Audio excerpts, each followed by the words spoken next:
Hello viewers, my name is Leopold Munende. Welcome to the agenda where we speak about issues which affect our social, political and economic life as Zimbabweans. With me today is none other than Linda Masarira. I'm sure you know her. She is the president of Lead, an opposition party in Zimbabwe. She was the MDC spokesperson, the MDC led by Dr. Thokozani Kupe, and she's a human rights activist. Linda, welcome to the agenda. Thank you very much for inviting me here. How is Lead, the opposition party? Labour Economists and African Democrats Lead is fine. We are growing and we are happy with how people mainly on the grassroots are accepting us and the message that we are preaching to them, the Lead ideology which seeks to depolarize mindsets. We are trying to really move away from this two-party system that we have had for the past 20 years where we are not getting value for our votes. You will notice that for the past 20 years, instead of having development in most urban areas due to the main opposition party being the ones in charge of urban councils, we have seen service delivery deteriorating. We have seen blame games since 2000, and there is no real drive and political will to ensure development in Zimbabwe. We have just gotten to a stage where we're just seeing individuals contesting for power at the expense of service delivery, at the expense of development. And we have also seen citizens getting into the fight, getting angry on behalf of politicians, to the extent that they cannot even fight for water. In Harare, I think most areas have gone without water for more than a year. But when you call for people to go and protest at city council, they'll tell you it's not MDC's fault, it's ZANU-PF's fault. What business is it of the voter to say it is this party's fault? Because when you go and cast your vote, you expect your councillor to make sure that bins are collected, water is coming out of your tap, and that there's sufficient service delivery. Okay, but we have had alternative parties coming up. As you rightfully said, the MDC led by Nelson Chamisa is the main opposition party. We have had other opposition political parties coming up, but they have never had that kind of impact. Do you think Zimbabweans, per se, are ready for an alternative voice, which Lead is offering, which Dr. Thokozani Kupe has offered, which Joyce Mjuru, the former vice president, offered, and which many others have offered, including the Twaga's Republic Party? What I realized going back to the 2018 elections, most Zimbabweans don't know why they vote. The most common thing I had after people had voted is "Tofota kune chaunga." We have got a tragedy of politics of populism, politics of personalities, and that is what has destroyed Zimbabwe. So Zimbabweans are not ready? For us, we are making sure that Zimbabweans will get ready, because we are not a party that is promising to do things. We are doing things. And by the time we get to 2023, we will remind them that when we came to Chendambuya, this is what we did for you. When we came into Glenview, this is what we did for you. Because at the end of the day, politics is just not about blabbering at rallies, blabbering on newzimbabwe.com on social media. Politics is about delivering. Politics is about development. Politics is about ensuring who gets what, when, how, and making sure that the people of Zimbabwe have got equitable distribution of land. But as long as we keep on reducing politics to power contestations, we are doing a great injustice to the future of Zimbabwe. We are doing a great injustice to our children and grandchildren.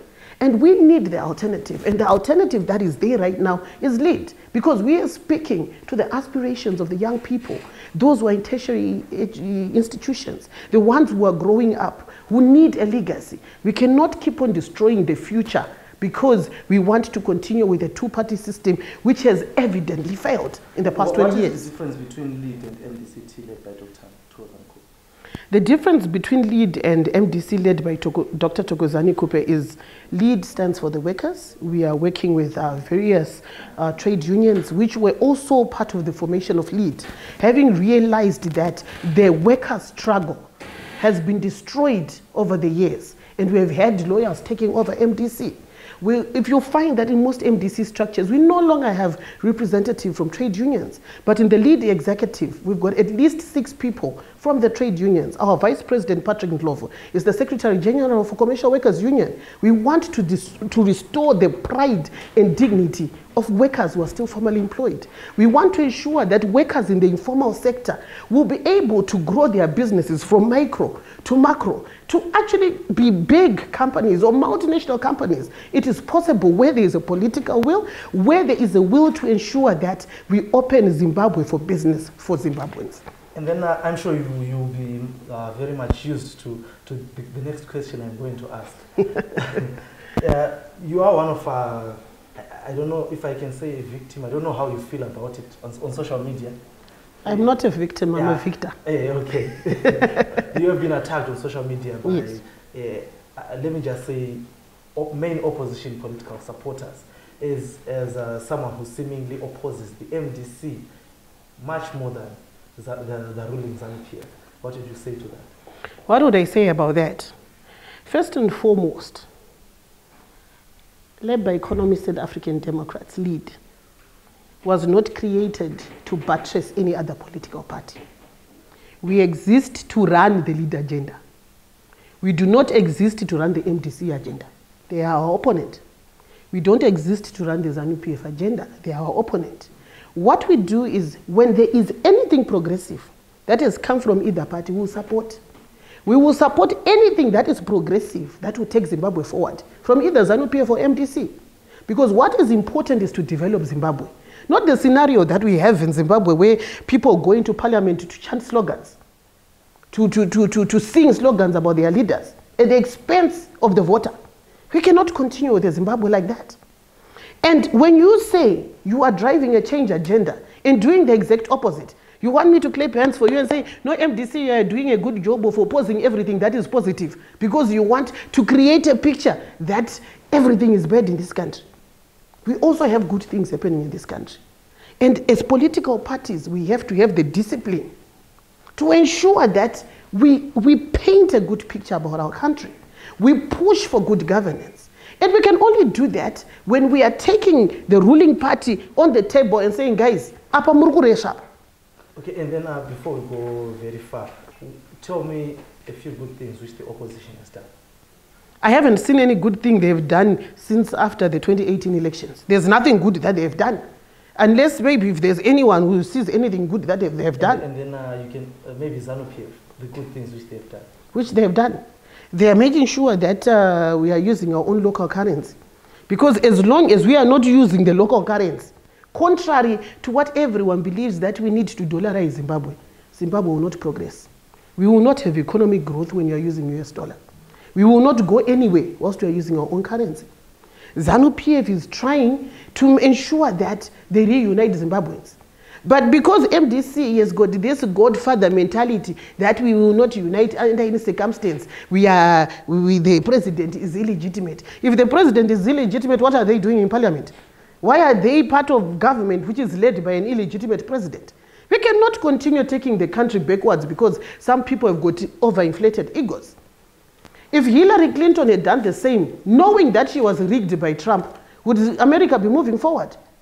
She said, for the benefit of the people of America, I accept whatever result is there. And I will work with the government to ensure that the people of America get the governance that they want.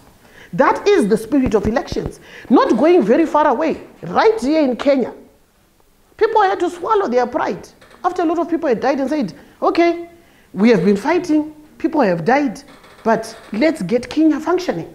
That is what most Zimbabweans expect to see from Nelson Chamisa, to swallow his pride and say, no, President Mnangagwa, I have said enough is enough. How can we work together to develop Zimbabwe, to ensure that water is running out of the taps, to ensure that roads are restored, to deal with the corruption issue? Because so long you're not in power, you will just be backing, and there's nothing that will come out of the backing. My next question will be around issues of dialogue. What is your view on the political leaders and victors dialogue? In terms of what? Is it the right platform to be, is it necessary? That is the first question. And then is it the right platform? Is it rightfully constituted? And would you, if invited, would you be willing to take part? The political actors dialogue, from my understanding, is a dialogue of presidential candidates who participated in the 2018 elections.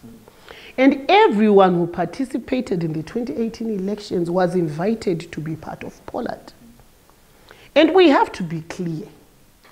In any election or any race, there is a winner and a loser. Whether you are number 2, you can't say to the people, no, I was supposed to have that trophy because I was late with 2 seconds. You can't do that. When you lose an election, you have lost. Yes, you can try to speak about numbers or everything, but you have lost. And when the platform has been created for everyone to come and converge and put their ideas, if whatever you're doing is for the benefit of the people of Zimbabwe, you definitely have to partake and be on the table and push for what you think is right for the people who voted for you. But the moment you want to alienate yourself from a platform that has been created to develop Zimbabwe, how are you going to assist those people who voted for you to get the quality service delivery that you're crying for? I think some of these issues that we are crying about, water, MDC, by virtue of running the urban councils in Zimbabwe, are supposed to be there in Poland and pushing and running the committee on what? On urban councils. But the moment you're going to be behind the scenes saying that I will not be part of this, I want my own dialogue, you are going into the demigodism mentality, the Mugabe mentality that it has to be me. At the end of the day, if you're called on board and every political actor who was on the ballot paper is there, also be there and represent your people. Because what is important is to finding ways to develop Zimbabwe. And if you don't want to be part of that development, which Zimbabwe do you want to develop and who is running that Zimbabwe? Because we're not going to be having foreigners developing Zimbabwe. So basically you're saying that Poland is rightfully constituted and it is the perfect platform for them. From my understanding, with how they created it and the purposes they created it. And they created it for presidential candidates who ran in 2018 elections. And then what would you say about Nelson Chamisa's view that a contestant cannot call other contestants to what he calls a dialogue when he is some sort Point of correction. President Mnangagwa is not a contestant. He's the president of this country. He was a contestant. But right now he is the president of this country. They are also no longer contestants because the elections are last. Exactly. So, and he called people who were his running mates in 2018 and said, let's converge and find a way forward for Zimbabwe collectively. Nelson Chamisa is saying a dialogue series or session should be called for by an independent institution, individual, arbitrator, something like that. What do we need an arbitrator for? I'm asking you a question. What do we need an arbitrator for? In this light, because I'm a journalist, yes. I will use answers which we were given by politicians. Yes. Nelson Chamisa himself has questioned the legitimacy of President Emmerson Mnangagwa. You have said it. He lost the case in the Constitutional Court of Zimbabwe, and it's no longer an issue. Yes. We cannot keep on talking about an issue. Nelson Chamisa himself is a lawyer. Yes, he is. He lost the case. Nelson Chamisa has moved the issue from the courts, like he said, to the court of public opinion. And he always says that I lead the people. The courts. Which people? He talks of his... Which people? I'm quoting him. The majority of the people of Zimbabwe stay in rural areas. 70% of the people who vote reside in rural areas. So they are not on social media. They are not on social media. So we disregard the 2.6. Who is the 2.6? Where did they get the 2.6 figure? Because the figure that is exact. The 2.2. Yes. So we disregard. What are we supposed to disregard? No, I'm saying his views. Do we say if he wants an independent convener? For what? Then we should just let him be. The president of this country has said he is not negotiating in any platform outside Poland. Because you know what we must realize. Nelson Chamisa, Nkosana Moyo, and I'm going to put aside Mteki. Mteki recently joined ZANU-PF, rejoined ZANU-PF. Most of the presidential candidates within Poland got less than 0.9% of the presidential vote last year. Does that not affect the credibility? Who are they representing? That is the question. The people that voted for them. The 0.9. Yes. And so... And Nelson Chamisa was also invited to represent his 2.2 million and he said he doesn't want. So that's his fault. So how effective will Pollard be? Why will it not be effective? No, I will not discuss because I don't know what Pollard is discussing right now. And I'm not the right person to be speaking on behalf of Pollard. I think the issue to do with Pollard, the issue to do with Pollard would be best answered by those who are attending Pollard sessions and who know what they are discussing. If I'm going to be talking of their credibility or whatever they are doing, I will be slandering or misrepresenting their issues. You are not an ordinary person. You are the president of a political party. Yes. You are one of maybe the leading political actors in Zimbabwe. Yes. You have been for quite some time. Yes. Which means you have an opinion on most of these issues. Not, of course, not all of them, but most of these things. When you talk of Pollard, we want to know what you think as the president of LEAD and what you think as an individual, as a Zimbabwean. I have told you what I think. Mr. Nelson Chamisa, if he wants to represent his people, he should go and join other political actors who were presidential candidates in 2018 elections. Then he will have the platform to push what he's supposed to push for the people who voted for him. Because as long as you are not at Mutapa building, you don't have power. And we have to agree on that. The person who has power right now is President Emmerson Mnangagwa, by virtue of being the president of this country. You can run all over the show like a headless chicken and say whatever you are saying. But as long as you are not the face of this country, which is Mr. Mnangagwa, people will just watch you and laugh at you. And at the end of the day, you think that you are doing a great job until 5 years is done. And by the time we get to 2023, you will be tired. What is important? And my message to Mr. Chamisa is swallow your pride. Represent the 2.2 million people that voted for you. Make sure that you develop their communities. Show your leadership qualities. Instead of going around saying, Ndakasunga one, Ndakasunga dozen, don't come and help Zimbabwe. If I was Chamisa, I would have gone to those people and say, please, can you partner with me and be my development partners and make sure that Harare has clean, safe, and potable water. Please come and go to Dangamvura and help us get roads there. Because they're the ones running the council. But you want to pride yourself in underdeveloping Zimbabwe. For me, that is not a quality of a leader who cares about the people who voted for him. Let's then move on to sanctions. You've already brought up the issue. You have said they've called for sanctions. They've said they've never called for sanctions. America itself says they are not sanctions. And then we hear that they are restrictive measures targeted at individuals who have disregarded human rights, property rights, and things like that. You have said they are calling for human rights, but they dispute that totally. Okay. If these Americans say their sanctions are targeted, I think the target was missed. Because those who they purport the sanctions are targeted to, they don't have a problem. They are living their lavish lifestyles. They are enjoying their lives, getting treated in whatever country in the world. From what I know, these sanctions have affected trade in Zimbabwe. They have closed lines for loans for infrastructural development. They've inhibited a lot of other people who are not even targeted to access some other opportunities in other countries. And these are realities. At the end of the day, I think one question we should be asking ourselves is, when you sanction a head of state, when you sanction parastatals, when you sanction critical businesses in a country, is it not the same as sanctioning a nation? Okay. Wait, I'm going forward. And going ahead, why would a nation that is sanctioning Zimbabwe also want to come in and aid Zimbabwe? What is your point of saying at one point you have come in and instilled economic warfare in Zimbabwe? That is basically what sanctions have done. They killed our local currency. After killing our local currency, they wanted us to use their US dollar. They come again, they take their US dollar. If we look at it deeply, who is running the black market? Some big companies. They're responsible for the rates that we have in the black market, and some politicians. And those are effects of sanctions. Sanctions will make sure that the economy is not stable, people are divided, and they'll also come and divide people in different political parties so that they run their agenda. We saw this in Venezuela, we saw this in Libya, we saw this in Singapore.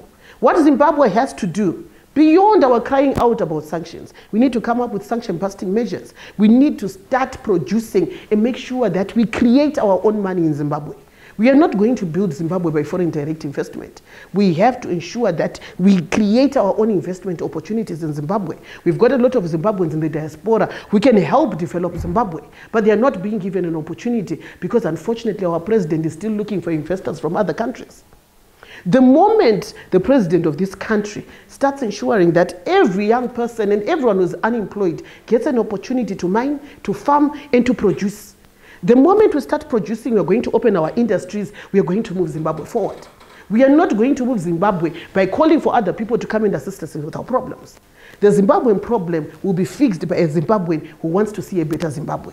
So what I'm saying here is your question on sanctions, on who asked for sanctions and who didn't ask for sanctions. We've got the videos on social media. That is not a thing that we can debate about. We've got videos of Mr. Tsvangirai asking for sanctions. We've got interviews of Chamisa and BT saying the sanctions should actually be stiffened. For who? To benefit who? At the end of the day, if we all love Zimbabwe, and the people of Zimbabwe, as political actors, we have to put Zimbabweans first and stop any act or practice or conversation that will compromise the quality of lifestyles for Zimbabweans. And then what would you say if I were to say the European Union market has always been opened despite sanctions, and also that China has always been open as a market with us under sanctions, and so has the whole of Africa?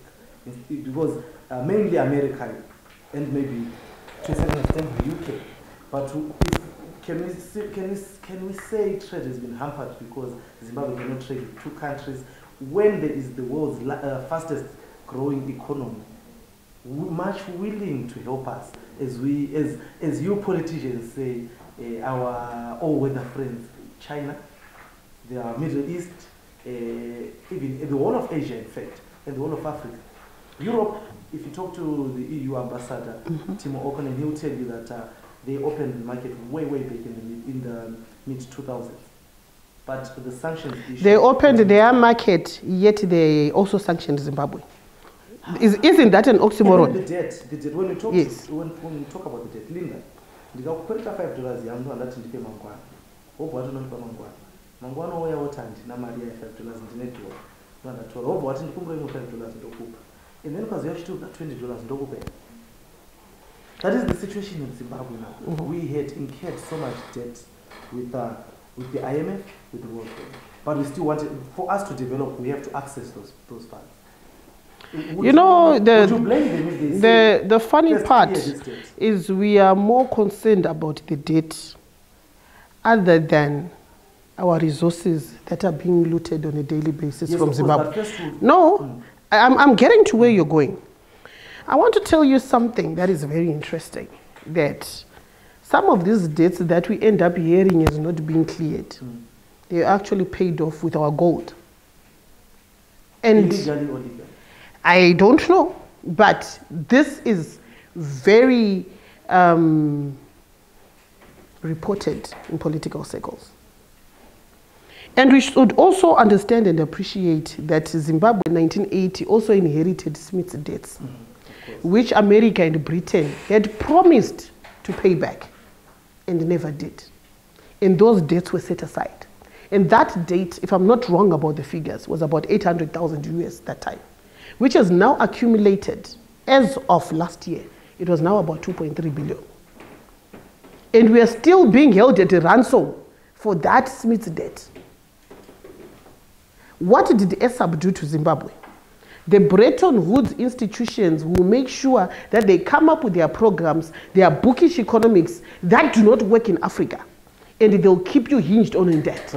Why was Bretton Woods institutions giving Zimbabwe money over and over again, yet there were monies that were not being repaid? For all I know, the World Bank, IMF, and African Development Bank will never come and give money without checks and balances. They will come and check, they will come and account. They were giving each other that money on what pretext? The government of Zimbabwe has never told us what they did with the loans. And I won't be drawn to start saying this debt was paid or it was not paid. What I would be asking as a political actor is the debt that they were taking, what did they do? And when we realized that nothing was done, and I think this is an issue for SAC, they have to make sure that they investigate what these so-called debts were used for. Then we can come in and start demanding accountability. Because at the end of the day, we keep on barking about issues that we do not know of. We do not even know what the loans from China are being used for. One day we can wake up and be told that we are now all slaves to the Chinese. So we have to demand accountability. We need to know the terms and conditions of the deals that the government of Zimbabwe signs with any other country, because they take these loans in the pretext of development, and we haven't seen any development. Linda, you say that ASAP negatively affected Zimbabwe and the IMF and all, they kept on giving us money. Okay, I understand that. But is that not an excuse we expect, especially in Africa, we are not fools, Linda. If I offer you a deal, I trust that you can analyze that deal and come up with a position which will benefit. If it is lead, it will benefit lead. If our government accepted the terms given by ASAP, should we not at least say our government aid instead of saying these institutions, financial institutions? Why would we say that our government aid? Because they are the ones who accepted the deal. If, for example, like you are saying, if our minerals have been used to pay off the debts, and it will negatively affect our country, should we say that, for example, should we say China did this, or should we say our own leadership accepted our plundering? Because I will respond to you on the full issue that you said. The Minister of Higher Education and Tertiary Education recently issued a statement that our education is creating fools. Because at the end of the day, if you've been given a program which did not work, or which you failed to implement, where would you go and partake in another program? And those people who keep on giving them money, yet they've got other monies that they're owing, they are the fools. And then last two questions. Are we in a better off situation as compared to when we were under the late President Robert Mugabe? In terms of freedoms, I think we are in a better off space. And in terms of the economy, I also think we are in a better off space. Our local currency has maintained the 16, 17, 18 against the US dollar since about October last year. And contrary to what most people say, I think that is the range that is around Southern Africa of the exchange rate to the USD. And I think we've done very well in that aspect. What needs to be worked on is the salaries. They have to be commensurate with the exchange rate that we have, so that there is a balance. Because if you're looking at your shopping basket right now, if you convert it to the US dollar, you are actually now buying more than what you used to buy in the US dollar value during the 1:1 days. So what we need to be doing with activists, with other political parties, is to push government to ensure that salaries are also pegged in line with the bank rate, so that people will be able to break even. But as long as we do not have salaries that are commensurate with the new exchange rates that we have and the economic stability that we've been seeing on the official bank rate, we will still have a problem of people failing to sustain their families. But I think on the economic front, we've been doing well, though we've been having a lot of challenges on the black market. But when it comes to the economy, I think Professor Mtuli is trying. He's trying? Yes. That's the first. Thank you so much. And then my last kick. Linda, you have accused the Movement for Democratic Change of having trained youth, paramilitary, I wouldn't say military, well, I don't know. But you have never named them. You have never told us where. We want to know. You know, we are newsmen. We will be itching for these kind of details. Which kind of details? The details where they were trained, why they were trained, when they were trained, who trained them, those kind of things. Maybe you can tell our viewers. First and foremost, I'll answer your question. It seems this interview was more of an MDC interview. You know why? Secondly, no, I'm going forward. I don't have a problem with that, but I just want to tell you that in the future, when you call me for an interview, I don't want to be talking about MDC. I want to be talking about LEAD. And I hope this will be the last interview that I'm going to be doing talking about MDC. And I'm also sending this message to any other media house that after this interview, I'm never going to be talking about MDC again. Because I've got my own party to build and to sell. I have to be selling the LEAD ideology. Secondly, it is not a secret. Ask MDC leadership, ask Denford Ngaidzore, ask Ostalios Gift Siziva, ask Pride Mukono, ask Abigail Mupambi, there are a lot of people who attended these trainings in Cape Town and Livingstone. It's not a secret. They know what they were doing there. I do not speak of things that I don't have knowledge and proof about. The first training that happened in Cape Town in 2018, I was actually one of the persons who was supposed to go there, and I had actually received the ticket to attend that workshop training or whatever it was called, that was supposed to be done somewhere in the Cape whatever forest. That ticket was withdrawn when I showed my intentions that I was going to join the Thokozani Kupe camp. These people were taught to do what is called covert operations. You remember that time when we were having fires that were just going on per day, maybe 3 or 4 fires? When I called people to order, those fires stopped that day. 1 August, most of those people had softwares on their phones communicating with Soren or Popovic, whatever his name is, with their phones being told to do this, do that. And if I'm lying, I'm challenging them to come, and we have a meeting here that they were not being battery operated by a foreigner.